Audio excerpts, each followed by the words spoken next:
Esta es una charla inicial de este curso virtual que ha organizado Claxo en asocio con la Unidad de Ciencia Política de la Facultad de Derecho de la Universidad Nacional.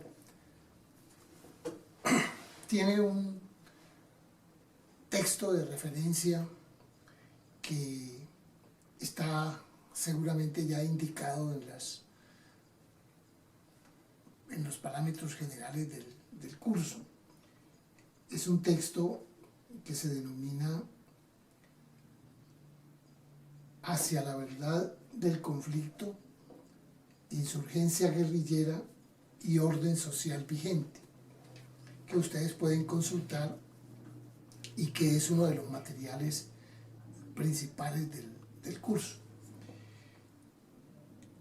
En estos minutos que tenemos voy a tratar de referirme a la naturaleza del conflicto que está detrás del proceso de paz que se ha adelantado en Colombia y que aún sigue su curso porque estamos en el proceso de implementación del mismo.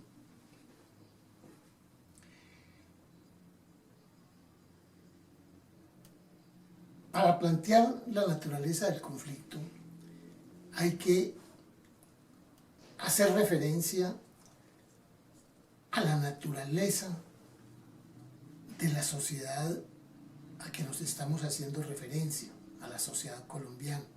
¿Cuál es su naturaleza?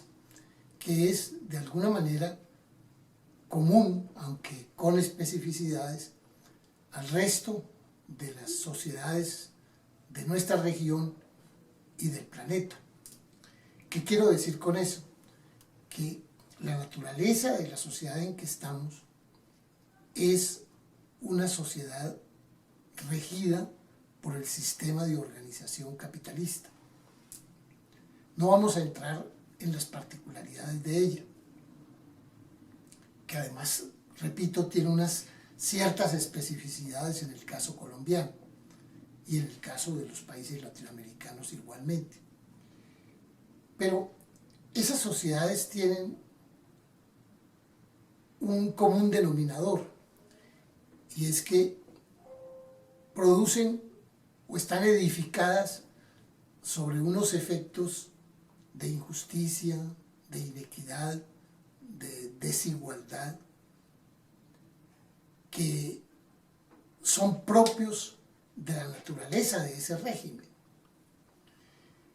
Por eso uno considera que esos sistemas vigentes en estas sociedades son unos sistemas contradictorios, en el sentido de que por esos rasgos de injusticia, inequidad, desigualdad, etc., oponen a sectores de la sociedad, los enfrentan. Pues en ese sentido es una sociedad contradictoria, que está necesariamente en conflicto por esa circunstancia. Entonces, es propio de estas sociedades la existencia del conflicto. Ahora bien, a propósito de ese conflicto, hay que entender también que es propio de ese conflicto que haya unos sectores de esa sociedad que defienden la naturaleza de esa sociedad, que buscan que permanezca, que se reproduzca, que amplíe su radio de acción. Y hay otros sectores, incluidos obviamente las individualidades que forman parte de esos sectores, que no comparten esa forma de organización, que además se resisten a ella.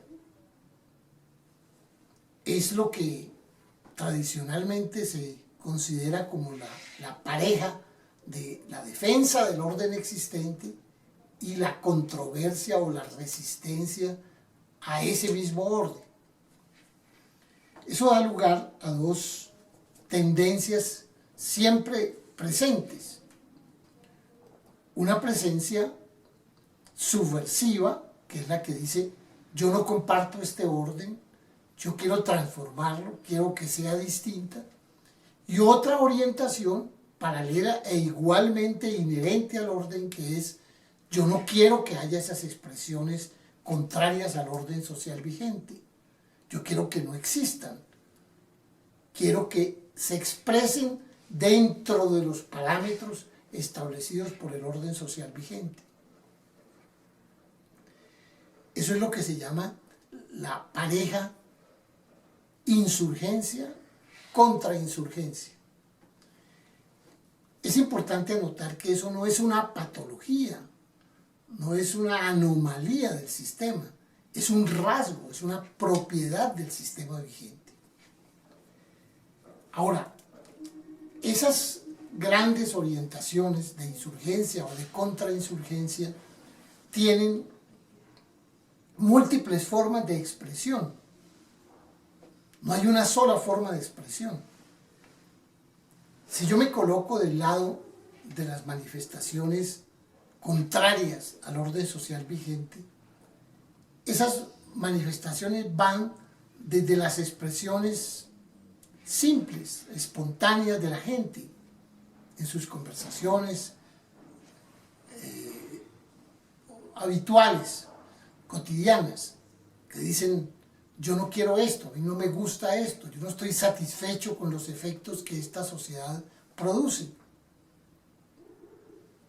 Pueden adquirir características ya más organizadas, pueden establecerse en grupos sociales que tengan como propósito oponerse a ese sistema, controvertirlo, con mayor o menor intensidad. Y pueden llegar incluso hasta expresiones que lleguen a disputarle al orden social vigente sus rasgos principales, entre ellos el del llamado monopolio legítimo de la fuerza. Es cuando esas expresiones adquieren el carácter armado, por ejemplo.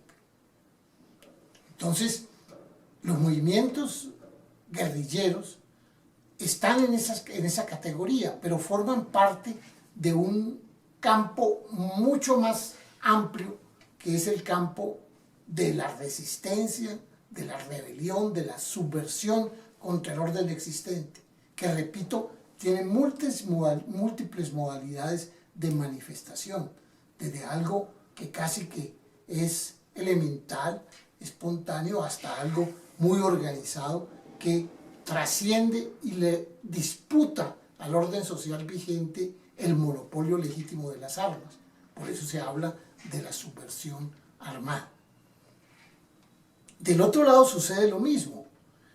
Quienes están conformes, satisfechos con este orden, que son beneficiarios de él, lo defienden de una manera también espontánea, cotidiana, elemental, pero también lo defienden de manera organizada.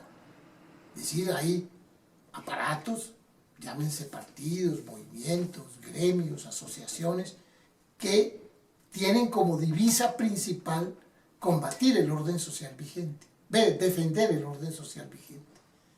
Pero esas expresiones también pueden trascender a una esfera más fuerte, más calificada.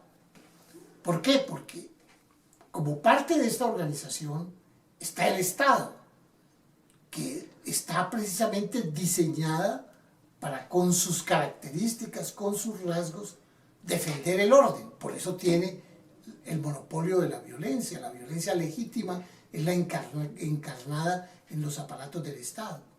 Pero estas expresiones de la sociedad civil organizadas pueden también decir, no es suficiente con lo que el Estado hace con sus aparatos, sino que nosotros también vamos a entrar en el terreno de la violencia, casi que compitiendo o colaborando o entrando en connivencia con las actividades de los aparatos estatales encargados de la violencia legítima. Por eso la contrainsurgencia también adquiere visos violentos, armados, que es el caso justamente colombiano, como lo vamos a explicar un poco más adelante. Pues bien, frente a ese entendimiento de la naturaleza de la sociedad, del conflicto que encierra, de las dos expresiones opuestas de defensa o conservación del orden, o de controversia, resistencia o rebelión contra el orden, dentro de esos dos grandes parámetros se mueve la explicación del conflicto. Si uno se interroga por la causalidad del conflicto, en últimas va a entender que la causalidad remite a ese orden social capitalista existente. Esto que estamos explicando tiene relación con la explicación causal del conflicto, y en este caso del conflicto armado en Colombia. Es una explicación que por consiguiente remite a la vigencia de ese orden social capitalista. Pero hay otras explicaciones que justamente desdeñan esa perspectiva y que remiten el origen del conflicto a muchas explicaciones. Una de ellas, la que considera que el conflicto se produce porque hay unos individuos o unos grupos que de manera voluntaria, independiente, asumen esa actitud y se levantan en armas por múltiples razones, razones derivadas de las circunstancias sociales y políticas que viven, o determinaciones ya íntimas de la subjetividad, casi como una explicación cercana a todas las conductas que el mismo sistema considera delincuenciales, que tienen múltiples explicaciones. Otros cifran las explicaciones en acontecimientos particulares, es decir, en ciertas circunstancias que se dan en la sociedad, que se presentó un problema de tierras, que hubo un problema de desconocimiento de unos resultados electorales, que no hay formas amplias de participación política, etc. En esos dos campos se mueven las explicaciones. El informe que tienen como texto de referencia justamente reúne esas explicaciones que están en los informes de esa que fue la Comisión Histórica del Conflicto. La explicación que yo estoy tratando de suministrar es la explicación sistémica. El conflicto, todos los conflictos que existen en la sociedad, inclusive el conflicto armado, remite en últimas a la existencia del orden social vigente, que es el orden social capitalista. Planteemos entonces las circunstancias del caso colombiano. Obviamente no tenemos el tiempo para hacer un análisis detallado de eso, pero brindemos algunas pinceladas. Esta sociedad, como la mayoría de las sociedades del continente latinoamericano, llegó en determinado momento a una transformación de su organización social y política. Todas vivieron momentos ligados a los procesos de independencia del sistema colonial. como resultado de esos procesos de independencia, y porque ya en el resto del planeta regían o habían empezado a florecer las relaciones propias de la sociedad capitalista, con todos sus elementos económicos, políticos, ideológicos, etc. Y eso llegó a estas sociedades. Y estas sociedades, por consiguiente, fueron entrando a ese proceso, al proceso de construcción histórica de esas organizaciones sociales capitalistas. Eso no se dio de la noche a la mañana, ni fue una cosa preconcebida, preestablecida, diseñada previamente. No, fue un proceso histórico complejo.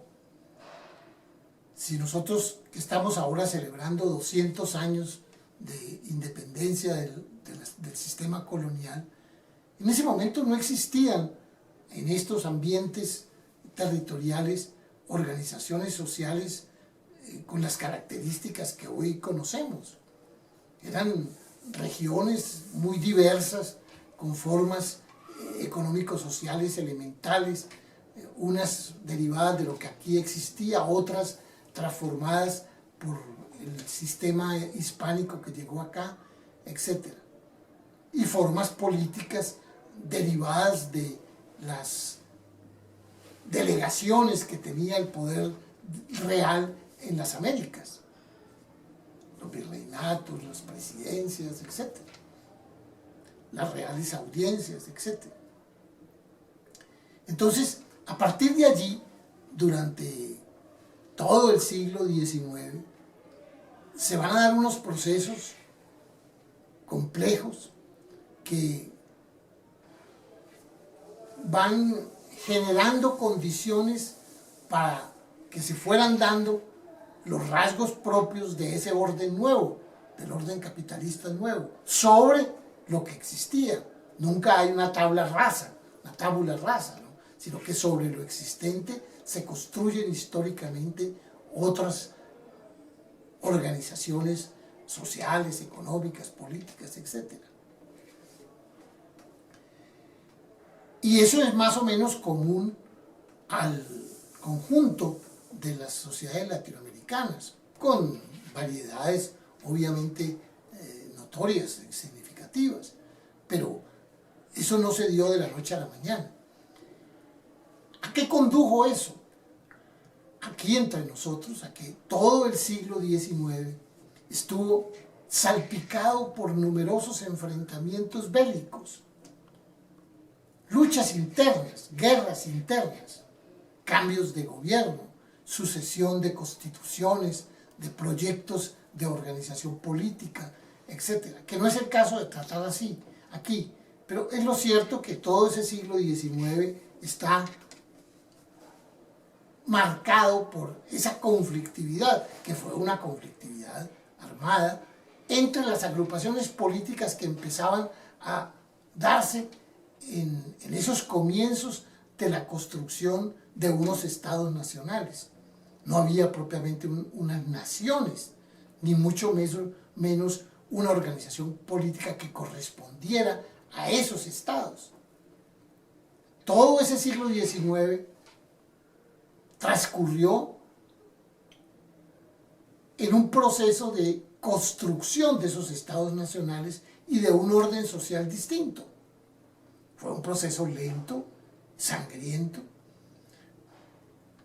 hasta que finalmente llegamos al momento final de ese siglo XIX y comienzos del XX, después quizá de la última de las guerras civiles que existió entre nosotros, que se llamó la Guerra de los 1000 días, exactamente al final del siglo XIX y los primeros años del siglo XX, que coincidió además con un acontecimiento que es principal en la organización territorial, que fue la amputación del Istmo de Panamá, la intervención norteamericana que separó el Istmo de Panamá del territorio colombiano. todavía un territorio hacia las otras fronteras, no exactamente definido tampoco. Esa fue una definición que se fue dando durante esas luchas del siglo XIX y con posterioridad. Hasta muy avanzado el siglo XX hubo conflictos, por ejemplo, con el Perú, que condujeron a la delimitación fronteriza con el Perú. Porque todos los países, todos estos grupos sociales que aquí existían, estaban en el mismo proceso de construir estados nacionales. Pero bien, llegada a esa sociedad ya con unos rasgos de estado unitario, que es lo que le brinda una constitución que se dictó al finales del siglo XIX, en 1886, llegado esa sociedad a comienzos del siglo XX, se enfrentó a un proceso que más o menos se repite también con características específicas en todas las sociedades, que es lo que se llama el proceso de transición. ¿Transición por qué? Porque existía un orden económico y social previo, especialmente anclado en el sector rural, en la explotación agraria, en las formas de organización de explotación agraria y de alguna artesanía o formas artesanales ligadas a esos procesos. Todos sabemos que esas transiciones de ese orden al nuevo supone de alguna manera transformar esa realidad agraria, transformarla para que eso alimente con los elementos necesarios el nuevo orden.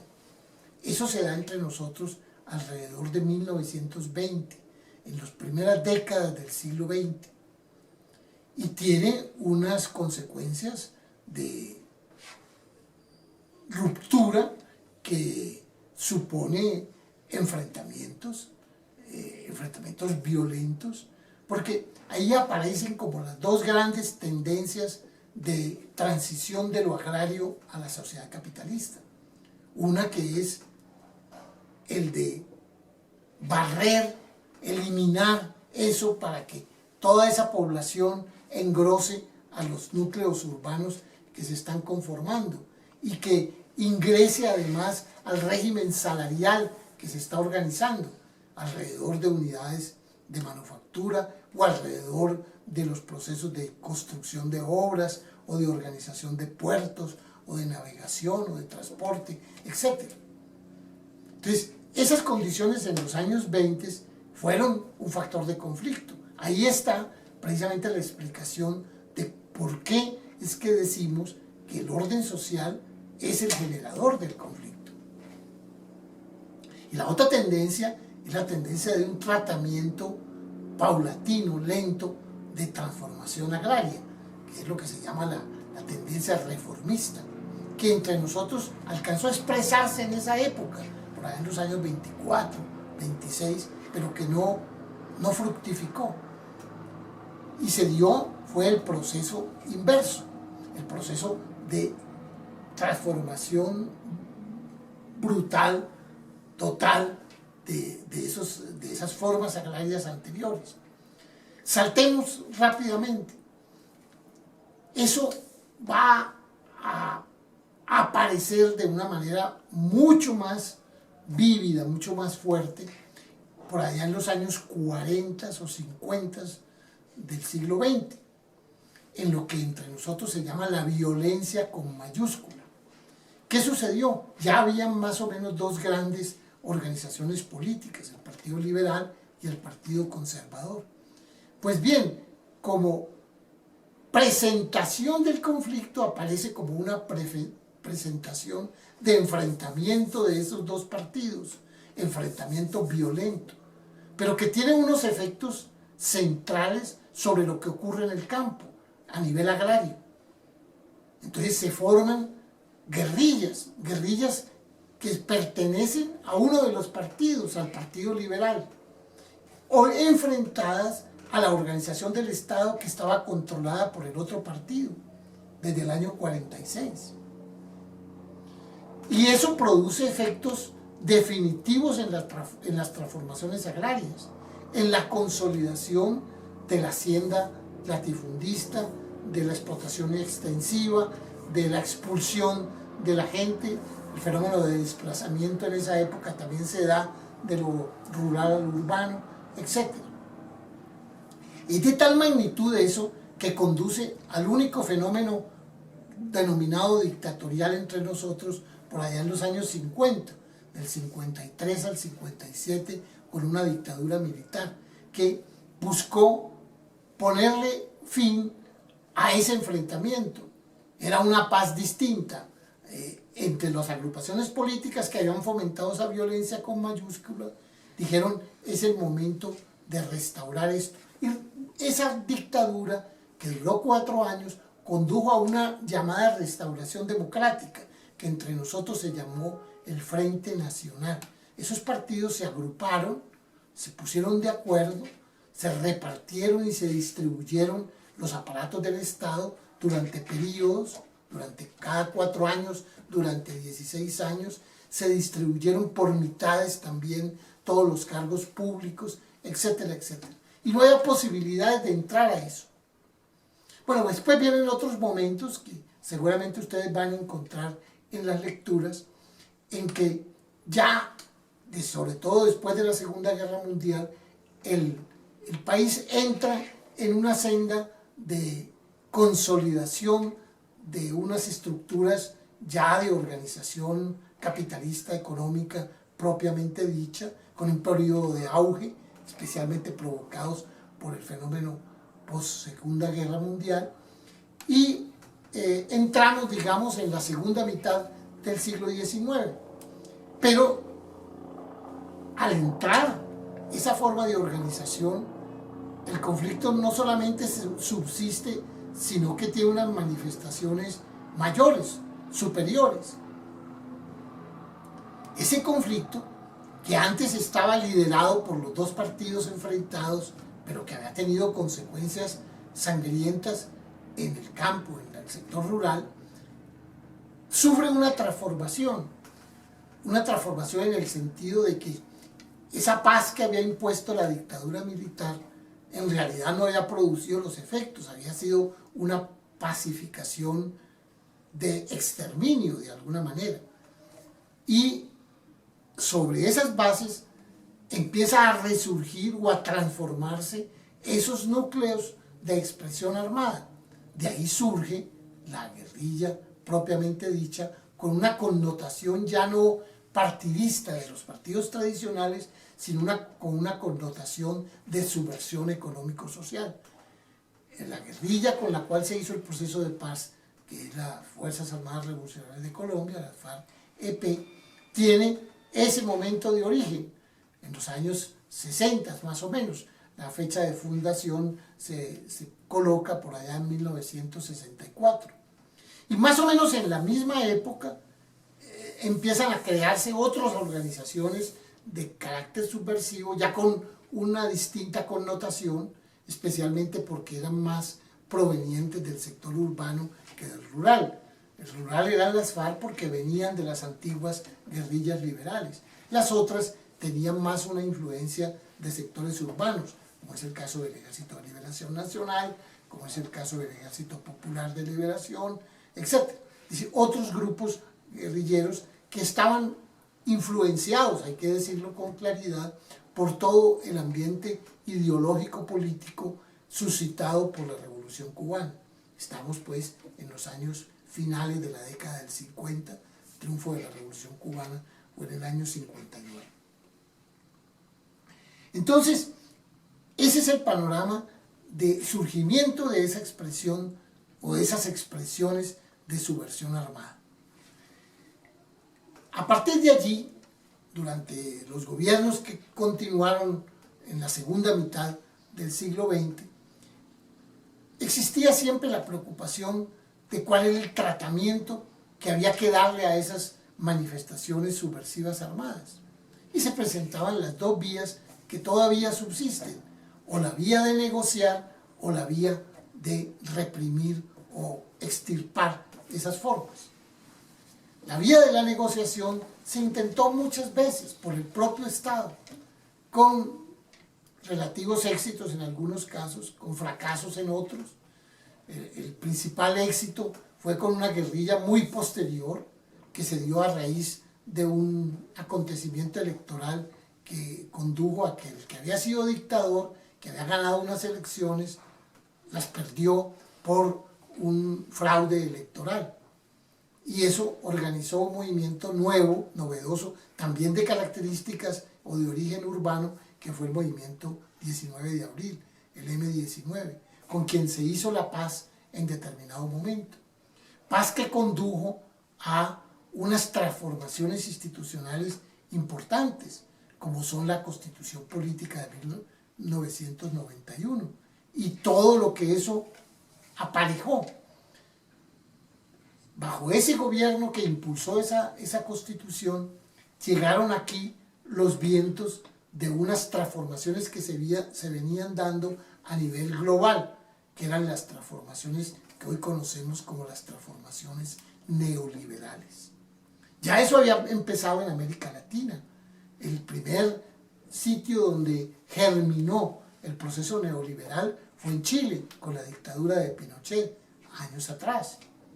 Pero acá llegó eso, no tardíamente, pero digamos de manera planificada, con unas instituciones novedosas de organización de la Constitución Política en el año 91, que es la época conocida como el inicio de la época neoliberal entre nosotros, con la apertura del comercio, con libre mercado, con el comienzo de las bases de la privatización de muchas actividades que estaban antes siendo asumidas por el Estado en materia de salud, de educación, de servicios públicos, de infraestructura, etc. Lo que conocemos como la época o la modalidad privatizadora que en los inicios caracteriza la fase liberal de los estados contemporáneos. Entonces, durante todas estas épocas se hicieron intentos, repito, de negociación, hasta llegar a un momento ya iniciado, o llegando a la iniciación del nuevo siglo, en que se fortalece la tendencia represiva, que son los gobiernos de Álvaro Uribe Vélez, edificados sobre un apoyo fundamental que brindaron los Estados Unidos en materia de recursos e insumos bélicos y de asesoría, de apoyo y organización logística para la lucha antiguerrillera. Pero con un ingrediente nuevo que está incluido ahí, que es el ingrediente que nosotros en Colombia llamamos el paramilitarismo. ¿Por qué? Porque ese fenómeno que se da bajo esos gobiernos de Álvaro Uribe es una expresión de sectores privados, especialmente agrarios o empresarios ligados al sector agrario, inclusive de empresas transnacionales ligadas, por ejemplo, a la explotación bananera en el sector de Urabá. Sectores que también se arman, pero se arman en el sentido contrainsurgente de que hablábamos al principio, para combatir la insurgencia armada de la guerrilla y de alguna manera para cooperar o colaborar con la acción armada del gobierno. Por eso, aún hoy estamos hablando, recordando, haciendo memoria de esa connivencia, de esa articulación que existió entre la acción legítima del Estado para combatir la subversión armada y una acción por fuera del Estado, por fuera de los parámetros jurídicos del Estado, en la organización paramilitar. Y esos dos elementos, la acción del Estado y la acción paramilitar, transformaron el tipo de conflicto, porque ese conflicto se agudizó a raíz de eso, y se agudizó por otro factor que aparece en ese momento, que es el narcotráfico.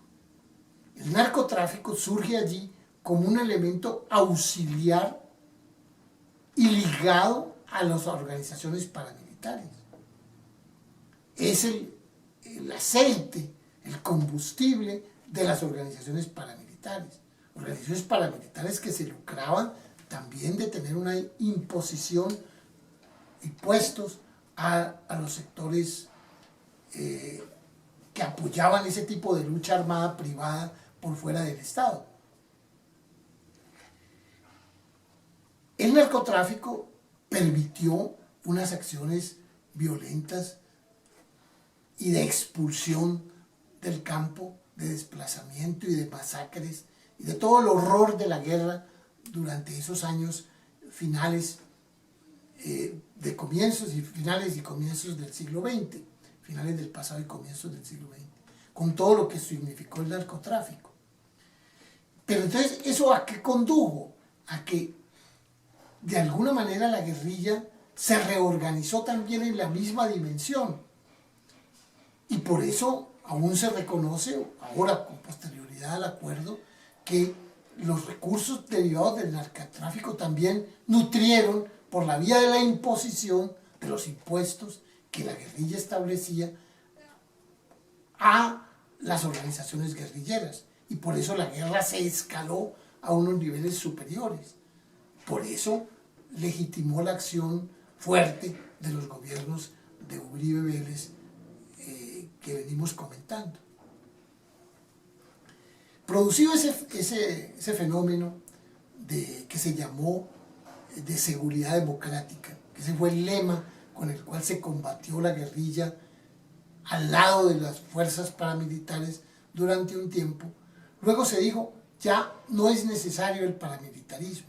Y ese mismo gobierno que había hecho connivencia con el paramilitarismo hizo la paz, entre comillas, con esos sectores paramilitares. Y hubo un proceso de disolución parcial, porque los restos quedaron y están aún vivos y reactivados en las formas transformadas del paramilitarismo que hoy tenemos.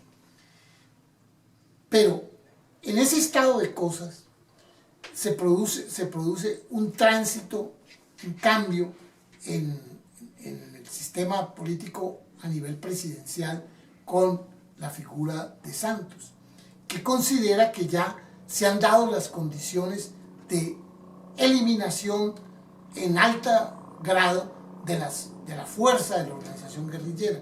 Entonces opta por el proceso guerrillero, por el proceso de negociación con la organización guerrillera. ¿Bajo qué supuesto se dio para pasar ya al sentido del acuerdo de paz? El acuerdo de paz estaba edificado sobre la base de terminar el conflicto armado, no eliminar el conflicto. Hay en el fondo implícitamente un reconocimiento de que el conflicto subsiste, pero que a lo que hay que eliminar es el conflicto armado. Obviamente, las particularidades de esa negociación tenían otros elementos, no solamente la cesación de las armas, la entrega de las armas.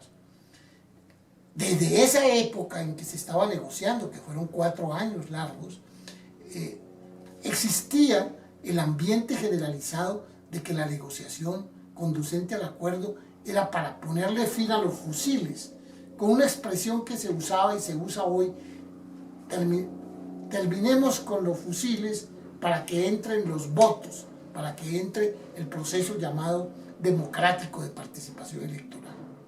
Pero del lado de la guerrilla se dijo, no, el conflicto, especialmente como producto además de todos estos informes que se hicieron en una comisión histórica que se organizó por las dos partes en La Habana para estudiar el conflicto, que había unas condiciones que no se podían eliminar: las condiciones de transformación económico-social en ciertas regiones del país, las condiciones de reorganización política, las condiciones agrarias, las condiciones de eliminación por sustitución voluntaria de los cultivos ilícitos.